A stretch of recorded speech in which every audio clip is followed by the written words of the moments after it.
I get it, you're about to spend a decent chunk of cash on a bar fridge and you're scrolling through endless listings, trying to picture how it will actually fit into your kitchen or man cave.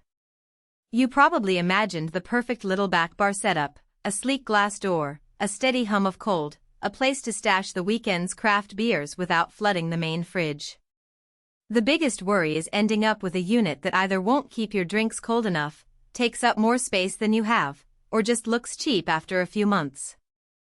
Link is in the description if you want to check the product details on Amazon, and that's the Coolski 36-inch back bar cooler I've been digging into.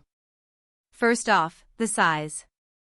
At 33 inches tall and 22 inches deep, the Coolski slides into a typical under-counter niche without demanding a full-size fridge footprint. If your bar is built on a standard counter height, this unit will line up nicely, and the glass doors give you a quick visual inventory, no need to swing open the whole thing to see what's inside. That's a real convenience if you're the type who grabs a beer while the TV's on and you don't want to lose the remote in a full-size fridge.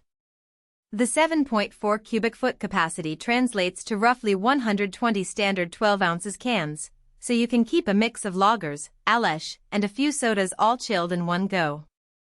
What sets this cooler apart from a generic mini-fridge is the cooling system. Coolski uses a powerful foam-insulated core that, according to the specs, speeds the chill process and keeps temperature swings low. In practice, that means if you load a few warm cases after a grocery run, you'll see the temperature drop within an hour rather than waiting half a day for the whole compartment to equilibrate. For anyone who entertains frequently, that quick recovery can be a game changer. I've seen people complain about cheap units that constantly cycle on and off, making noise and raising the electricity bill. The Coolski's compressor seems engineered for continuous, efficient operation, which also explains the ETL and NSF approvals. It's built to meet commercial standards, not just residential convenience. Now, let's talk durability. The exterior is made from embossed aluminum sheets with an anti-corrosion coating. If you have a bar that gets a bit of spillage or you like to keep a bottle of wine open nearby, that metal skin resists the usual fingerprints and occasional splashes better than the thin plastic panels you see on many budget models. The doors are self-closing, which is a small but handy feature. You won't have to remember to push them shut every time, and the glass stays sealed, preserving the internal temperature. Who should actually consider buying this? If you run a small home bar, a dedicated game room fridge, or you're a budding Airbnb host wanting to give guests a minibar vibe without cramming a full fridge into a tiny room, the Coolski fits the bill.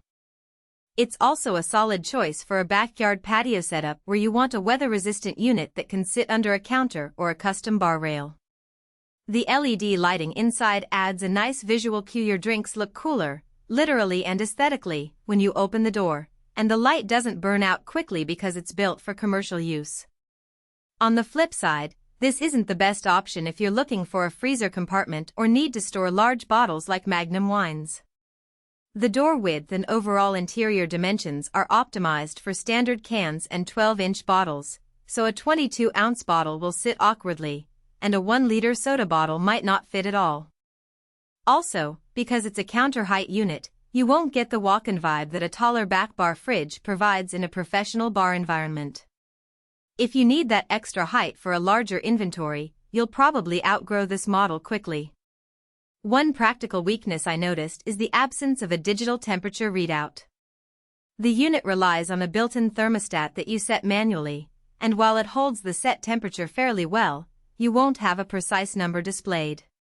For most casual users that isn't a deal-breaker, but if you're a craft beer aficionado who wants to keep specific styles at exact temperatures, you might need an external thermometer.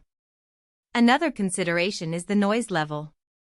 It's quieter than a typical chest freezer, but the compressor does emit a low hum that can be heard if your bar area is directly adjacent to a living space. It's not a constant roar, but it's something to keep in mind if you're planning to place the cooler right next to a quiet home office.